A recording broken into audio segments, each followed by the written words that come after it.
Alors bonjour à tous, on est, ravis, d'être parmi vous, ce matin, même si c'est à distance.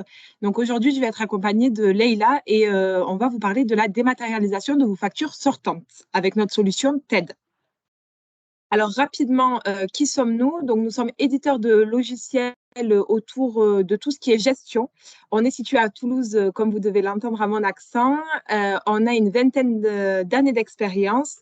On compte aujourd'hui près, d'une vingtaine de collaborateurs et on travaille activement avec 150 partenaires partout en France métropolitaine, DOM-TOM et Afrique francophone et Gexcel fait partie d'un de nos partenaires privilégiés propose de faire pour pouvoir vous mettre directement dans le contexte, c'est de partir au sein d'une entreprise, l'entreprise Haute Toulouse, qui est spécialisée dans la distribution de produits à base de violettes depuis 40 ans. C'est une société qui est située dans la région toulousaine avec un effectif de près de 10 collaborateurs. Et on va faire la rencontre de Martine, qui occupe le poste de gestionnaire back-office à temps plein.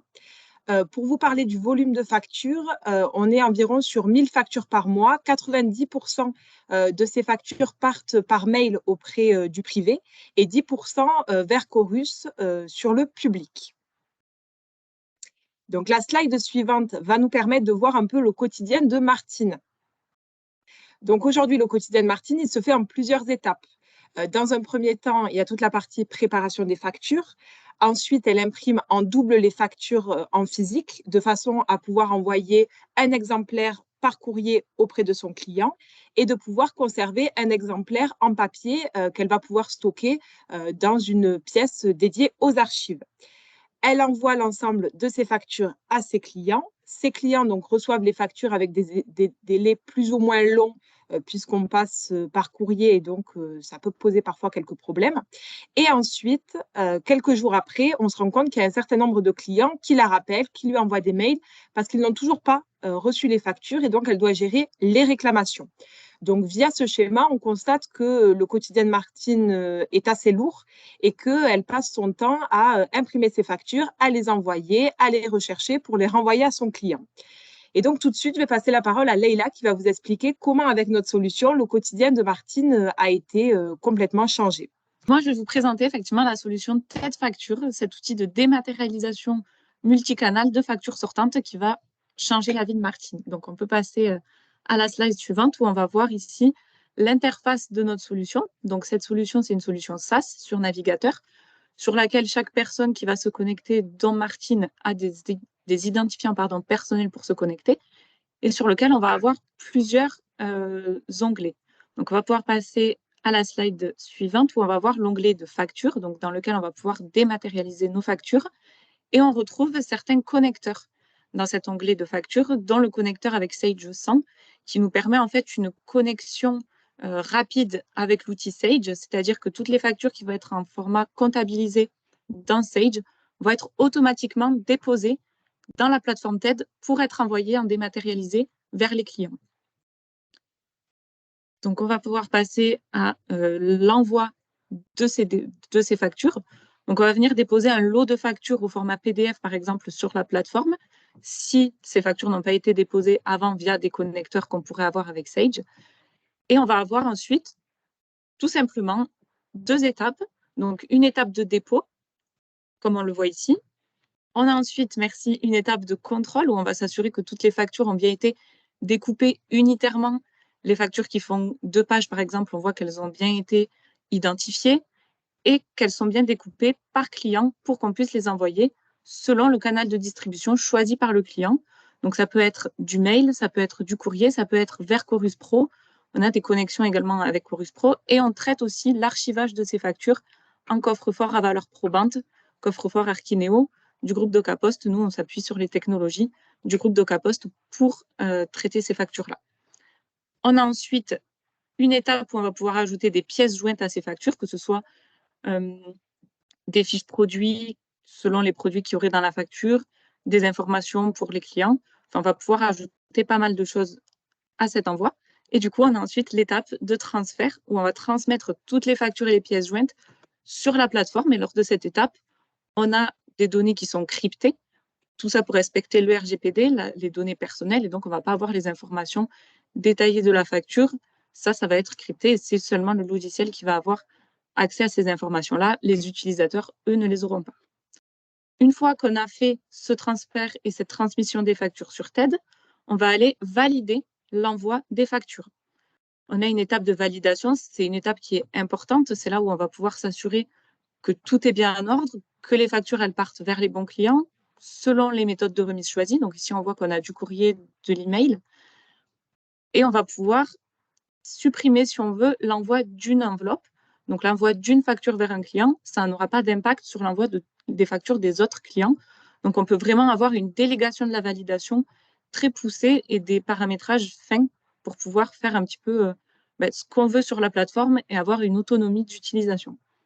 Une fois qu'on valide l'envoi, donc on confirme l'envoi de toutes les enveloppes, le client, il va recevoir ses factures.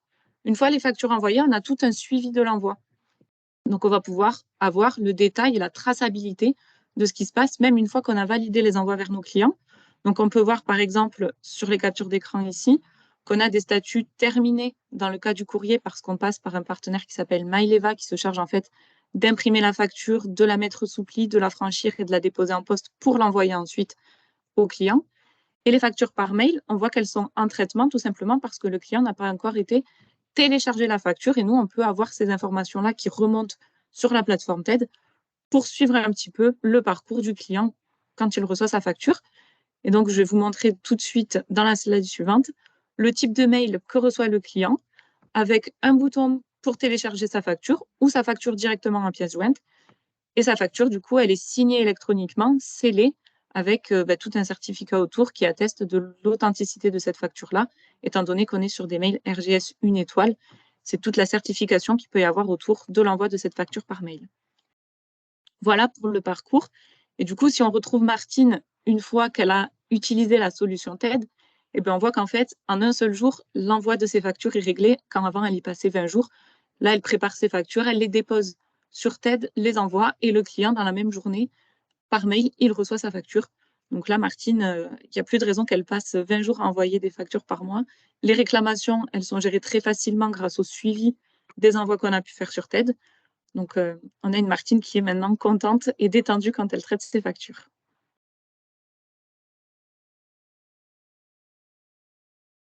Du coup, on va vous présenter principalement les principaux axes et le principe de fonctionnement. L'objectif, c'est pas de rentrer en détail sur tout le fonctionnel de ACS, donc c'est le diminutif de cette automatisation comptable, mais c'est vous expliquer un petit peu voilà, le principe de fonctionnement dans sa globalité pour que vous ayez un visuel clair de comment traiter une facture fournisseur, parce qu'ACS, ça concerne exclusivement du coup la partie facture fournisseur.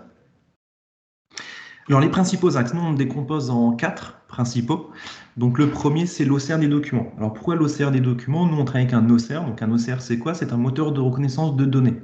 Cela veut dire que vous allez intégrer, par exemple, un PDF. Je vous expliquerai après les différentes manières d'intégrer le document dans la solution.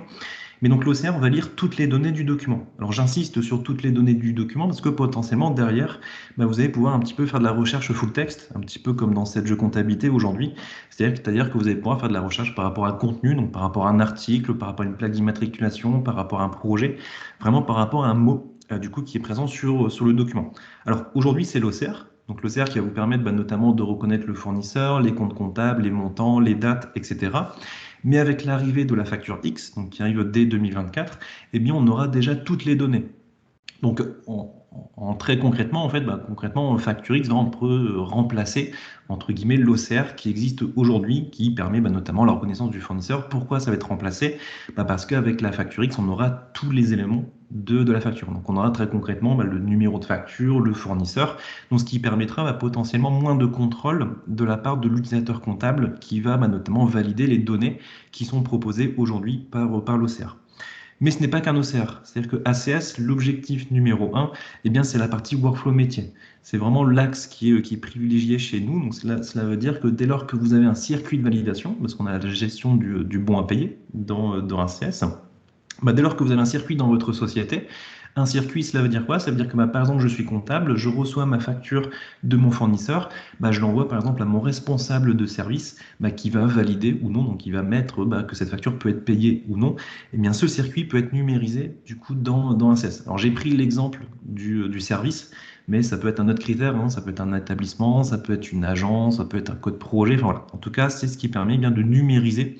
En tout cas, le workflow métier, vous allez également avoir une interaction du coup avec le Sedge moyen de paiement, si vous l'avez, parce que vous allez avoir une sécurité dans le sens où on va utiliser ce qu'on appelle le statut BAP de Sedge, qui permet dans Sedge moyen de paiement, vous n'allez pas pouvoir faire du coup le paiement des écritures dont les factures n'ont pas encore du coup terminé son circuit de validation. Troisième axe, c'est le lien comptable. C'est-à-dire que le lien comptable va se faire directement sur ACS et vous aurez certaines automatisations grâce notamment à l'OCR qui va vous proposer du coup des comptes comptables, des montants par rapport à ce qui a été détecté. Donc directement la saisie se fait dans ACS et vous avez certains automatismes grâce à l'OCR. Et nous, on va ensuite du coup intégrer l'écriture en comptabilité directement via soit des tâches planifiées ou soit manuellement à tout moment directement dans la comptabilité. Quatrième axe, qui est l'archivage. Alors, plusieurs notions sur l'archivage. Sachez que déjà que tout document intégré dans ACS possède la certification eIDAS, donc ils sont cachetés et eurodatés, et vous allez pouvoir du coup faire des recherches directement sur ACS, donc rechercher par rapport à des documents, par rapport à un fournisseur, par rapport à des tranches de montant, par rapport à des dates d'échéance, par rapport à plusieurs choses. Et à la suite de cette recherche, à tout moment, vous allez pouvoir faire des extractions Excel. Et vous aurez également le lien du PDF donc de la facture. Donc, voilà, plusieurs notions d'archivage sur cette automatisation comptable. Le principe de fonctionnement, alors le voici. Alors très rapidement, ça se décompose principalement en trois choses. Sachez qu'en fait, nous, on utilise principalement trois outils pour la mise en place de ACS. Alors ACS, c'est une solution full SaaS, hein, c'est directement hébergé sur des instances Microsoft Azure. Donc c'est pour ça que c'est spécifié un Microsoft Azure. Sachez que, petite précision, parce que ça nous est beaucoup demandé en ce moment, les data centers sont en France, donc c'est soit Paris, soit Marseille. Voilà, petite précision. Et donc, c'est une solution SaaS. Et donc, on sera connecté avec votre comptabilité. Alors, quand je dis connecté à votre comptabilité, cela veut dire les deux sens. Premier sens, de la comptabilité vers ACS, c'est-à-dire qu'on va récupérer votre référentiel. Cela veut dire que votre référentiel comptable, et c'est une notion très importante, reste Sedge comptabilité. Cela veut dire que si vous avez un nouveau compte comptable, un nouveau fournisseur, une nouvelle section analytique à créer, ça se passe dans la comptabilité. Et nous, on le récupère derrière dans ACS. Et comme je vous ai dit tout à l'heure, dans ACS, vous allez faire la saisie comptable grâce à l'OCR, grâce à des modèles de saisie, etc. Et que du coup, on va intégrer dans votre comptabilité. Alors, le principe de fonctionnement, dans un premier temps, vous avez l'acquisition des factures. Alors, juste avant l'arrivée des factures X, qui arrive en 2024, vous avez déjà plusieurs possibilités pour intégrer les documents. Première possibilité, c'est celle qui est la plus utilisée par nos clients et par les clients de GXL, c'est la mise en place d'une boîte mail, ou alors vous avez déjà une boîte mail qui est dédiée à la réception des factures fournisseurs. Cela veut dire que concrètement, nous, on va être entre guillemets connectés à votre boîte mail, et dès lors que vous allez recevoir des pièces jointes, donc en format PDF, sur cette boîte mail, automatiquement, les documents vont s'intégrer sur ACS. Si vous avez plusieurs sociétés, vous pouvez créer une boîte mail A qui pointe vers société A, mail B qui pointe vers société B, donc concrètement une adresse mail par société. Ou vous pouvez avoir une boîte mail générique à l'ensemble de vos sociétés et en fait vous allez mettre en place la détection automatique des sociétés par mots-clés. Donc autre intérêt également de l'OCR qui est utilisé aujourd'hui, mais qui sera également utilisé avec FactureX, parce qu'on aura toutes les données du document à partir de 2024. Vous allez paramétrer, par exemple, si tu me lis GXL A, automatiquement, ça va aller dans GXL A. Si tu me lis le SIRET, par exemple, de GXL B, ça va aller plutôt dans la société GXL B. Donc, c'est ce qui permet, entre guillemets, de faire le dispatch des documents. Deuxième possibilité, pour les factures que vous recevez encore sous format papier, en tout cas pour l'instant, vous pouvez du coup mettre en place un raccourci scan to mail, si vous avez une boîte mail qui est dédiée à la réception des factures fournisseurs. Et sachez qu'il existe depuis peu de temps, ça fait déjà un petit peu de temps quand même qu'il s'est arrivé. Donc c'est une option pour le coup qui est payante, donc qui n'est pas compris en standard sur la solution, qui est le collect de factures multifournisseurs. Donc c'est une option qui est arrivée. C'est ce qui permet d'aller rechercher de manière automatique les documents qui sont sur des sites professionnels tels que Total Energy, Bouygues, Orange. Donc sans manipulation particulière de votre part, ça va aller rechercher automatiquement les factures qui sont sur vos environnements et les intégrer dans ACS. Donc concrètement, le collect de factures fournisseurs, c'est ce qui va arriver en 2024, avec notamment Chorus. Donc là, c'est un petit peu un avant-goût de ce qui va arriver en 2024 avec FactureX. Comme je disais, à la suite de l'intégration, il y a l'OCR, donc qui permet de détecter l'ensemble des données et qui va permettre notamment la détection du fournisseur, des montants. Et ensuite, on part toujours du principe qu'il y a la validation métier et la vérification humaine, en tout cas pour l'instant, parce qu'aujourd'hui, on utilise un OCR.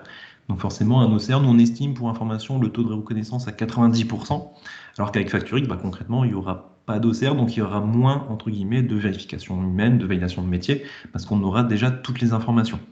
Mais cela veut dire que le ou la comptable va devoir contrôler du coup que le numéro de facture, le fournisseur a bien été détecté par l'OCR.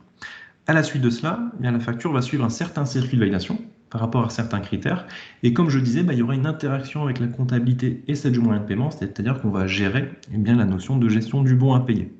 Comme vous le voyez à côté, c'est écrit 7G100 comptabilité, mais également 7G100 gestion commerciale. C'est-à-dire que si vous avez la gestion commerciale Sedge, on a la possibilité de faire du rapprochement avec des bons de livraison. Cela veut dire que vous avez des bons de livraison dans la gestion commerciale Sedge, vous recevez la facture sur ACL, quelle que soit la manière, par mail, par papier, vous allez pouvoir en fait rapprocher la facture avec un BL ou plusieurs BL qui sont dans la gestion commerciale Sedge. Donc voilà un petit peu pour faire le grand résumé du principe de fonctionnement de ACS. Les bénéfices clients, principalement décomposés en 3 piliers, entre guillemets. Donc, il y a la productivité, donc vous avez le gain de temps, donc vous avez la traçabilité. C'est beaucoup demandé avec la piste d'audit fiable, etc. C'est vraiment un sujet qui est d'actualité. Vraiment, tout est tracé. C'est-à-dire que même si vous mettez un commentaire sur un document, celui-ci sera toujours stocké au niveau de la traçabilité. Vous saurez très concrètement quand est-ce qu'un document a été intégré en comptabilité, quand est-ce qu'un document a été validé par le valideur de niveau 1, de niveau 2. Alors pourquoi je dis niveau 1, niveau 2? Parce que dans un circuit de validation, potentiellement, vous pouvez avoir plusieurs niveaux de validation. Vous pouvez également mettre la notion de seuil de montant, potentiellement. Fluidifier la validation, voilà, ça reprend un petit peu du coup la numérisation entre guillemets des circuits de validation, l'archivage, et surtout et avant tout le fonctionnel métier et les modules métiers. C'est-à-dire que ACS n'est pas que une solution de dématérialisation pour stocker vos documents. C'est vraiment un module à part entière, donc c'est vraiment pour compléter la comptabilité. Ça veut dire que potentiellement, vous avez des contrôles des doublons par rapport au numéro de facture. Si vous avez un fournisseur qui vous envoie le même document par mail et par papier, vous avez un contrôle pour éviter bien évidemment la double saisie d'une même écriture dans cette comptabilité. Vous avez également un contrôle du RIB, c'est-à-dire qu'on va pouvoir contrôler et faire une comparaison, par exemple, de l'IBAN qui est renseigné dans la fiche fournisseur, donc de l'IBAN principal, par rapport à l'IBAN qui est renseigné au niveau de la facture. Donc, si vous avez 7 jours moyen de paiement, ça peut également être un contrôle si le fournisseur a changé d'IBAN ou si l'IBAN est erroné au niveau de sa fiche fournisseur dans Sedge. Contrôle de l'échéance, voilà, analytique par rapport à des services, des workflows par rapport à des services, et c'est un module vraiment à part entière. C'est vraiment pour compléter, du coup c'est pour une extension de la comptabilité. Intégration native, comptabilité locale, lien gestion commerciale. Alors pourquoi intégration native? Parce que comme je vous disais, en fait on utilise les objets métiers, pour ceux qui connaissent un petit peu, on va vraiment être connecté avec votre comptabilité. On a plusieurs interactions avec celle-ci, notamment la récupération de modèles de saisie, voilà, comme je disais, contrôle de l'échéance, calcul de l'échéance par rapport aux conditions de paiement que vous avez renseignées dans Sedge. Voilà, plusieurs éléments qui permettent de dire du coup que c'est vraiment un module à part entière.